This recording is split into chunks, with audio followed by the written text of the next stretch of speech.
Itago niyo na lamang po ako sa pangalang Sinbar.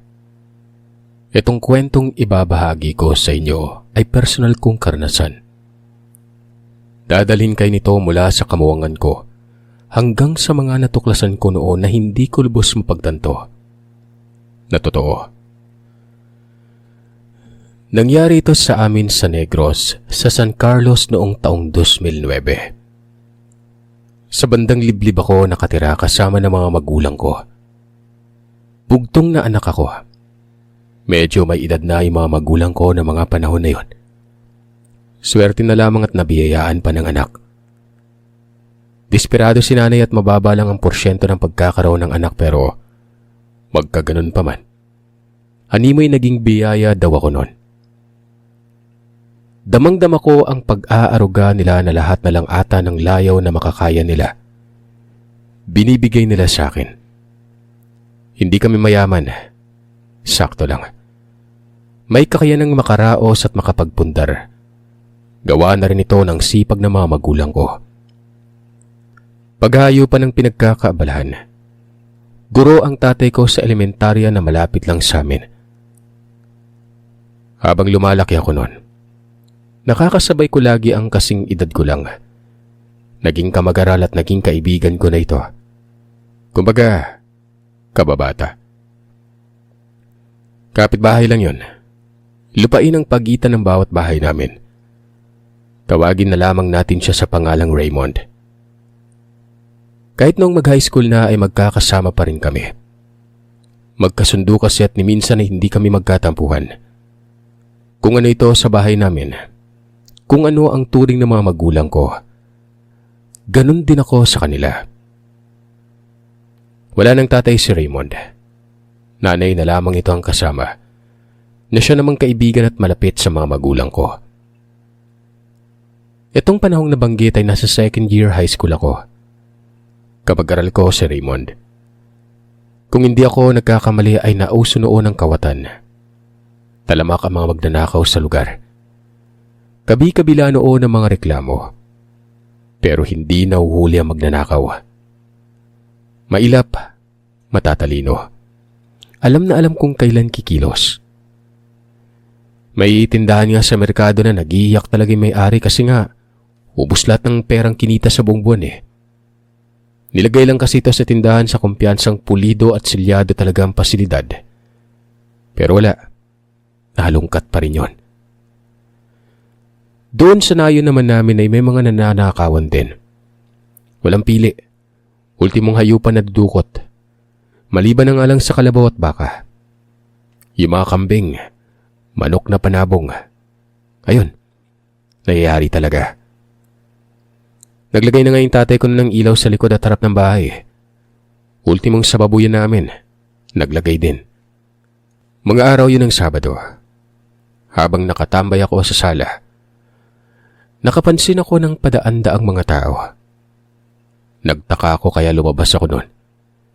Sa gilid lang ng bahay, patungo sa likod. Tapos bumalik tapos ang bibilis ng lakad. Dalawa sila. Mga lalaki na wari ko pa ay nasa 20 lamang ang edad noon. Hinayaan ko lang naman iyon buhat ng inakala kong may sadya lang sa bandang likod. May mga bahay din kasi doon pero distansya. Ang pinakamalapit na bahay ay iyong kanila Raymond. Bungalo ang sa amin, habang yung sa kanila ay nakaangat ang sahig sa lupa at mataas ang silong. Wala ang mga magulang ko sa mga puntong ito. Umalis.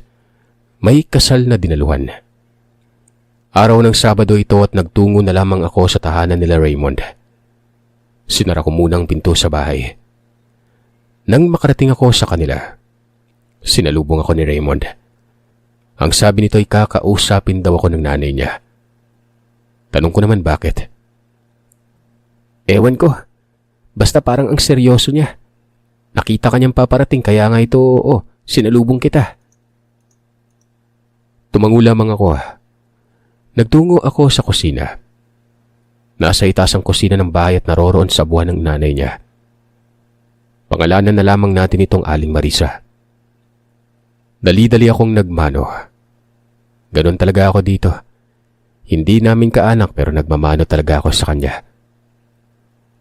Umupo ito sa upuan nila. Si Raymond sa mga puntong ito'y naroroon din. Hanggang sa sinabi ng nanay niya na yung mga napadaan daw, mukhang may masamang gagawin. Kagabi pa niya ito nakikita. Tapos bumalik. Kung hindi ako nagkakamali, iho, yan ang mga magnanakaw. Napapatango ako sa sinabi niya. Ganon din si Raymond at ang seryoso ng titig nito sa akin. Alam pala ng kaibigan ko ang sasabihin ng nanay niya. Wika ako naman, isusumbong ko na lamang doon sa barangay. Pero ayon sa nanay ni Raymond ay huwag umano kasi paniguradong malalaman na mga kawatan ito. Hindi lang daw yun ang kawatan. Marami at alam na alam ang ginagawa. Kapag nalaman na ng mga kawatan na may nakatiktik daw sa kanila ay hindi na ito tutuloy sa lugar na yon. Nagtanong ako kung sino ang dadakip sa mga ito. Malinang napiling lugar yung mga kawatang iyan. Huwag mo lang sabihin sa mga magulang mo, ha? Ako nang bahala. Sabi ng ginang sa akin. Kako paano? Tsaka baka saktan pa siya. Pero ayon dito, hindi naman daw siya ang pupuna sa mga ito. Basta't siya lang daw ang bahala doon. Nagtungo ako sa beranda nila. Bumalik na kasi ito sa ginagawa. Nagluluto yun ng bibingka. Pagbebenta ng kakaninang ikinabubuhay nila. Suki nga'y nanay ni Raymond na mga guro sa eskwelahan lalo na sa elementarya. Kasama ko sa beranda nila si Raymond. Nagtanong ako dito kung anong gagawin ng nanay niya. At sigurado ba ito? Baka kasi kung mapano yun. Alam niyo, nakita ko ang ngiti nitong kaibigan ko na wari ba'y ipinapahiwatig sa akin na huwag mag-alala. Sabay sabi noon na basta nanay niya na raw ang bahala. Kinakabahan talaga ako. Sino bang hindi? Para bang hindi ko na sila kilala. Sa kabila ng lahat ay inisip ko na lang na baka may nakausap si Aling Marisa na huhuli. Baka may pasekretong ginagawa ang kapulisan. Umuwi ako noon. Hapon na talaga nang dumating ang mga magulang ko. Nasa dila ko na ang mga katagang dapat kong sabihin patungkol doon sa mga taong napapadaan. Pero naiisip ko pa rin ang mga sinabi sa akin ni Aling Marisa. Bahala na nga. Wika ko pa sa sarili ko. Kinakabahan ako. Nakatayo lamang ako noon sa paligid ng bahay. Nung gumabi na, dumalaw si Raymond. Nakangisi pa ito habang nasa sala. Parang bahay na niya kasi itong bahay namin Araw ng Sabado at ang pakay noon ang panonood ng telebisyon. Yung mga magulang ko maagang natulog. Pagod siguro. Ako na nga lang ang pinakain May dala naman silang bring house mula sa kasal. Isasara ko yung pinto Huwag kang lalabas. Sabi ko kay Raymond. Tatakot ka no? Huwag ka matakot. Walang mangyari. Ano bang sabi ng nanay ko, di ba? Siya yung bahala. Uy, panoorin natin ulit yung Home Alone, yung bata yung bida. Sabi ko iba na lang. May mga bagong biling CD ang tatay ko. Magaganda. Dagdag ko ano ba talagang gagawin ng nanay niya. Kinulit ko ng kinulit si Raymond. Hanggang sa mga sandaling yun kasi, nababagabag talaga ako. Pero hindi naman ito nagsalita. Ngumisi lamang at nagkibit balikat. Kampanting-kampante ang mukha nito. Hanggang sa may sinabi siya noong magsimula na ang palabas na pinapanood namin.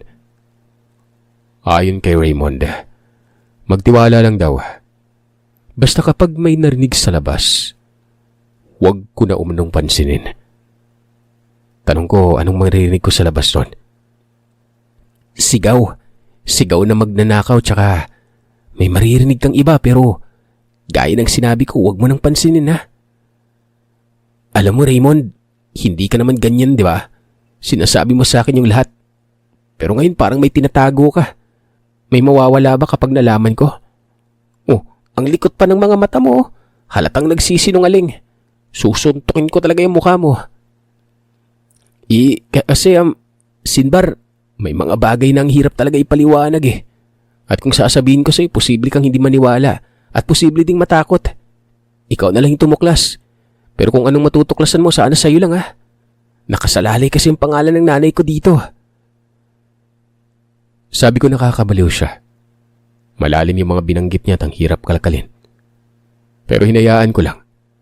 Kasi nga hindi naman talaga nito sasabihin sa akin ng totoo eh. Mabuti pa sigurong gawin ko na lang yung mungkahin niya. Ako na lang ang tutuklas. Yun ang nasa isipan ko nun. Mga nasa kalagitnaan ng palabas na pinapanood namin, narinig kong kumalabog sa likod. Tapos parang nabulabog ang mga alagang baboy. Pupuntahan ko sana kaso hinadlangan ako ni Raymond. Wika nito ha. Huwag umano. Gawa ng naririyan na umano ang magnanakaw. Panigurado umanong nagtitik-tik na ito.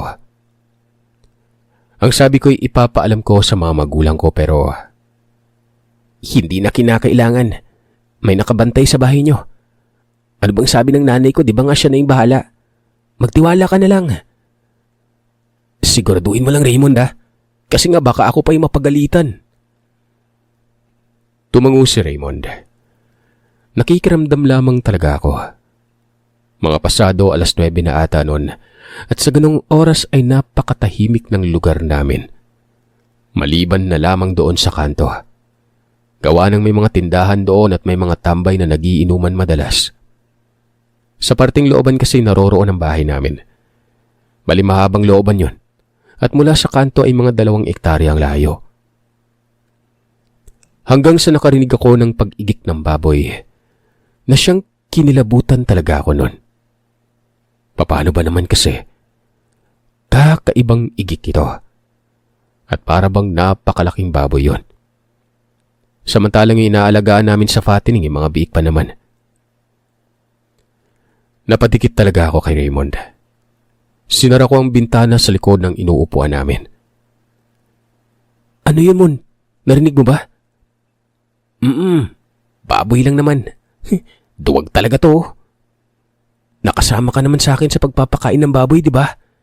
Tingin mo may malaking baboy kaming alaga, di ba maliliit pa? Tapos yung tinig na yun para namang pangkasta na baboy na napakalaki. Hayaan mo yun. Sabat niya. Napipikon na ako. Gusto ko na talagang punta ng kusina at sumilip. May ilaw naman dun eh. Hanggang sa nakarinig na ako ng pag-ungol at kasunod noon ang pagsigaw. Hindi na ako nakaatim. Dali-dali akong nagtungo sa kusina at pumatong sa lagayan ng mga plato.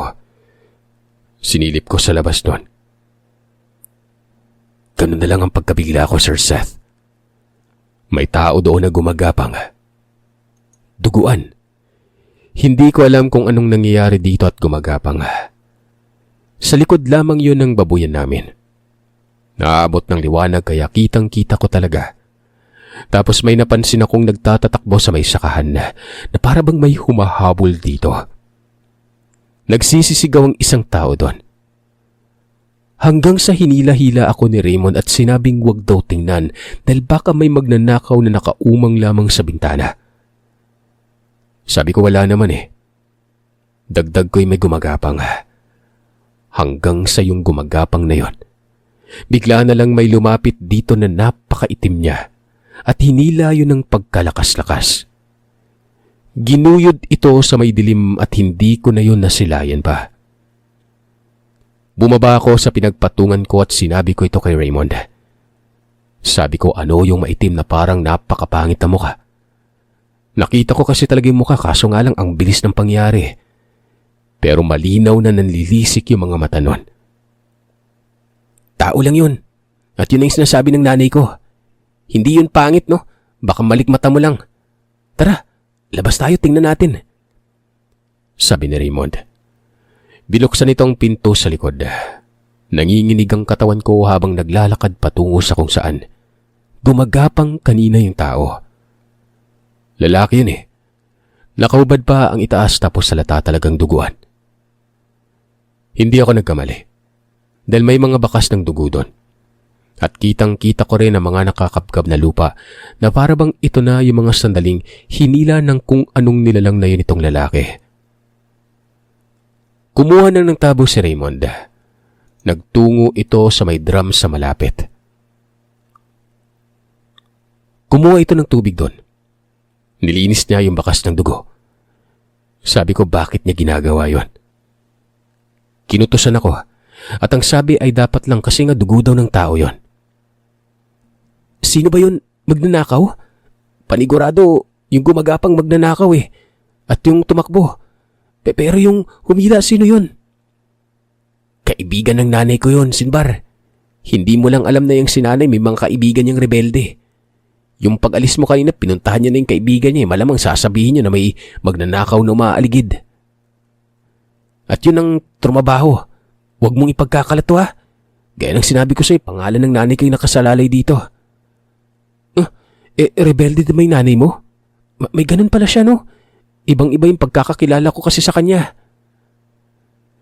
Ang sabi naman ni Raymond ay hindi daw rebelde ang kanyang nanay. Sadyang may kaibigan lang itong rebelde na nagsaad daw noon na kapag may problema sa pamilya nila o hindi naman kaya'y sa lugar, puntahan lang.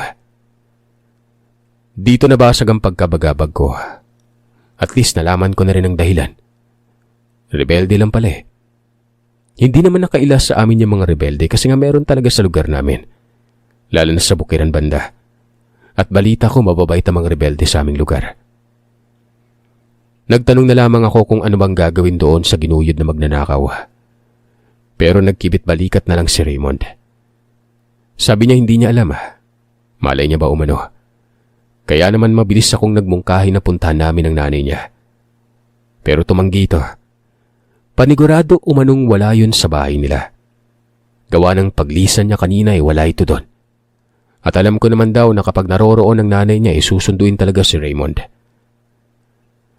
Bumuntong hininga ako tapos naglakad na pabalik ng bahay. Yung mga magulang ko nagising pala. Nakasimangot ang mukha nila habang nakasilay doon sa pinto ng kusina. Nagtanong kung ano ba daw ang ingay. Sabi ko wala, baboy lang. Sinuri namin ni Raymond. Aba, naririto pala si Raymond gabing-gabi na. Dito ka na lang matulog Yung nanay mo wala namang problema dun eh. Sabi ng tatay ko. Tumangulang si Raymond. Ganon din ako. Linggo naman bukas kaya pwedeng magpuyat. Pinagpatuloy namin ang panonood ng palabas na pelikula. Hanggang sa maya-maya pa'y sinundo na si Raymond. Ngumingisi ang nanay nito at kinikindatan ako. Pero alam mo yung para bang galing sa mahabang takbuhan yun kasi nga pawis eh. Sabi lang nito, sa akin na lamang umano yung mga nalalaman ko. Tumango ako. Sabat ko walang problema. At least alam kong protektado pala ang lugar ng mga rebelde. Hindi ko alam pero napasimangot talaga mukha nitong si Aling Marisa. Pinandilatan ng mga matang anak. Makulit na eh. Kaya sinabi ko sa kanya na eh. Baka kung ano pa isipin eh. Parang baliw pa naman yan at baka matuluyan eh. Umalis kagad sila nun. Naririnig ko ang sermon nitong nanay ni Raymond. Napapatawa naman ako nun kasi nga baka lubos niyang kinukubli yung mga rebelde. Kinabukasan, nawindang ang lugar namin dahil may mga natagpo ang patay. Nakasabit pa ito sa puno ng malaking mulave. May nakapaskil na papel sa ibaba na ang sabi doon, "Kawatan kami. Huwag tularan." Malapit lang sa amin yun. Malalakad lang at katunayan isa ako sa nakasaksi bukod sa mga magulang ko. Wala doon si Raymond. Wala din ang nanay niya. Napakaraming mga tao at nakilala ko ang isa sa mga labi. At kung hindi ako nagkakamali ay ito nang isa kagabi na ginuyod. Pero nagtataka lamang ako gawa ng ayon sa mga narinig ko sa mga tao, lalo na sa mga magulang ko. Parang aswang daw ang tumira sa mga ito. Tadtad ang leeg. Kita ang lalamunan. Parehas ang posisyon ng sugat sa leeg ng dalawa. Nawari ba'y kinagat pa ng malaking halimaw. Bakas yung ngipin eh. Bukod pa dyan, ang daming mga tila kalmot sa katawan. Doon na ako naguluhan, Sir Seth. Aswang ba mga rebelde? Yun ang nasa isipan ko noon.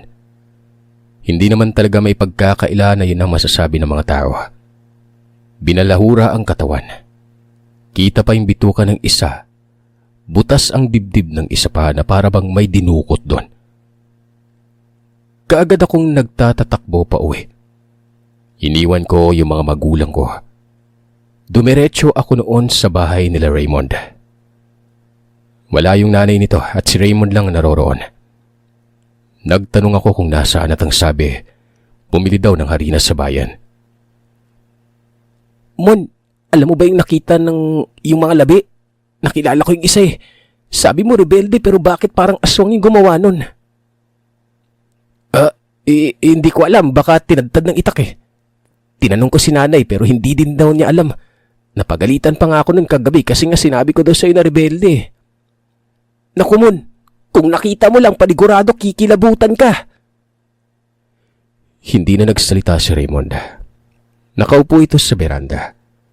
Katabi ko ito at inaantay ko talagang magbukas ng usapan. Pero wala. Tahimik lamang ito at talagang naburyong ako. Hindi naman ako nagalit. Umuwi na lamang ako noon. Pagsapit ng gabi ay inakala ko talaga na wala na. Tapos na yung magnanakaw. Pero may umaligid. Hindi ko alam kung magnanakaw ba. Yung nakakita nito yung nanay pa eh. Nagsisisigaw yun at tumakbo papasok ng bahay. Paano ba naman kasi? May tao daw na may bitbit na itak. At galit na galit ang mukha. May isa pa umanon nagtatago tapos nakatabo na mukha nung isa. Nabulabog kami nun. Kumuha ng itak si tatay. Nasa may pintuan ito ng kusina at nakasilip sa bintana. Ako nasa sala. Nakasilip din nun. Dalawang tao sa labas. Hanggang sa may kumatok at tingin ko ay ikatlo na yung kumatok nun. Napakalakas ng pagkatok nito. Sinisi tayo ng tatay at umalis. Dahil kung hindi ay babaril niya. Kahit pa man wala naman talagang baril ang tatay. Hanggang sa nagsalita yung nasa beranda. Malaking boses yun. Malaking tao. Nakita ko ito nang lumipat ako sa bintana. Ayaw niyong lumabas? Susunugin namin tong bahay nito para sabay-sabay kayong matusta. Mga aswang kayo. Nagulat ako sa sinabi nun. Ultimo yung mga magulang ko napatulala eh. Lumipat na sila sa kung saan ako nakasilip. Sino ba kayo? Anong kasalanan namin sa inyo? Hindi na kinakailangan pang magpakilala. Mga aswang kayo rito. Anong aswang? Walang hiyang yan. Kung wala kayo magawa sa buhay, umalis kayo dito. Hindi kami mga aswang. Gusto nyo magkamatayan tayo dito? Ayaw nyong umalis ha? Banta ng tatay nun. Yung isang tao ay sinabing baka umano paputukan sila ng baril pero itong nasa beranda ay hindi natinag. Tinagapan ng itak ang pintuan. Galit na galit yan at sinabing hindi siya papayag at hanggat hindi nakakaganti. Wala nang ibang sumasagi sa isipan ko kundi kasamahan ng mga ito yung mga tao kagabi. Kaya naman walang ano-ano'y sinabi ko na ito sa mga magulang ko. Magnanakaw yung mga yan. Kagabi may magnanakaw pero may dumating at humuli sa mga ito. Tay-nay, may araw pa lang kahapon na may umaligid na. Yun po yung sabi sa akin ni Aling Marisa. Isusumbong ko sana sa inyo pero sabi niya wag na lang kasi nga siya na daw po yung bahala. Kinubli ko sa inyo kasi nga yun naman yung payo sa akin ni Aling Marisa eh. Tapos nalaman ko may rebelde palang kaibigan tong si Aling Marisa kaya nasabi doon na siya na yung bahala. Totoo ba yung mga pinagsasabi mo, Sinbar? Utay! Tsaka duda ako aswang eh. Hindi rebelde. Nakita ko kasi humablot dun sa magnanakaw. Maitim. Pero sinasabi naman sa akin ni Raymond na baka malikmata ko lang. Nagkatitigan sila ng nanay. Para bang naguguluhan. Hanggang sa maya-maya pa ay nagkasigawan doon sa labas ng bahay. Kumalabog sa may beranda. Napasilip kaming pamilya. At nanlaki ang mga mata ko. Aminado akong ganun din yung mga magulang ko noon. Paano ba naman kasi? Etong malaking tao na nagwala kanina. Nakasandal na yon sa upuan ng beranda. Tapos may nakatayo sa harapan nito na may napakapangit na muka. Mahaba ang buhok at nakilala ko ang suot na damit. Nawalaan na siguro ng iba. Walang iba kundi si Aling Marisa. Sugatan na itong malaking tao. Hanggang sa sinakalyo ng kung anong nilalang na yon na wari ko'y aswang. At sinabi nito na, "Hindi pa kayo nadala. Kung sa ibang lugar ay kaya ninyong gawin ang gusto ninyo para makapagnakaw, dito hindi. Kevin, Maring Dayan, ako ang pumatay doon sa mga natagpo ang labi. Hindi ko na kayang magkubli pa. May gagawin ng mga ito sa inyo at hindi ka papayag doon. Pasensya na at pinagsinungaling ko si Sinbar. Aswang ako." Wika ng nilalang. Pagkatapos ay sinakmal nito ang leeg ng tao. Kitang-kita ng dalawang mata ko sa kung paano nabaklas yun. Ang bilis na matay nito. Walang ano-ano na may lumundag itong si Aling Marisa sa gilid ng beranda. Para kaming mga baliw noon na sumilip sa bintana. May nakahandusay sa gilid, patungo doon sa likod. May paika-ikang naglalakad habang nakakapit sa bakod namin. Sinunggaban niyo ni Aling Marisa. Napapatakip na lamang kami ng bibig. Hanggang sa may kumatok sa pinto at narinig ko ang boses ni Raymond. Sumisigaw ito na papasukin siya. Binuksan naman ng nanay ko. Nga pala, Dayan ang ginamit kong pangalan ng nanay ko dito. Yumakap si Raymond sa nanay ko at sinabi nito na akala niya ay may nangyari na raw sa amin. Mabuti at naabutan daw ng nanay niya dahil kung hindi patay na daw kami. Aswang po si nanay. Sorry po pero mabuting aswang siya. Hindi po rebelde ang pumatay sa mga labi kahapon kundi siya lang din po. O Raymond, alam na namin. Huwag kang mag-alala, hindi naman kami nababahala sa nanay mo eh. Huwag ka nang umiyak. Parang kanina pa ata natataranta eh. Opo, kasi nga wala pa si nanay. Hindi pa po dumating. Nakita ko na lang na lumitaw siya sa gilid ng bahay niyo kaya nagpasalamat po talaga ako. Niyakap ng mahigpit ni nanay at tatay itong kaibigan ko. Ako naman noon ay hindi pa nakakabalik sa orilat talaga. Nasa estado pa ako ng matinding pagkagulat. Hanggang sa ilang mga sandali lang, isa-isang ginuyod ng nilalang ang mga labi doon. Mantakin yung hindi siguro nakaatim si nanay at tatay. At walang ano-ano'y tumulong ang mga ito. Nakaalalay sila kay Aling Marisa sa anyong aswang. Bagay naman na narinig ko talaga ang pagtawa ni Raymond. Napapailing na lamang ako noon tapos tumingin pa sa akin itong si Aling Marisa sa anyong aswang.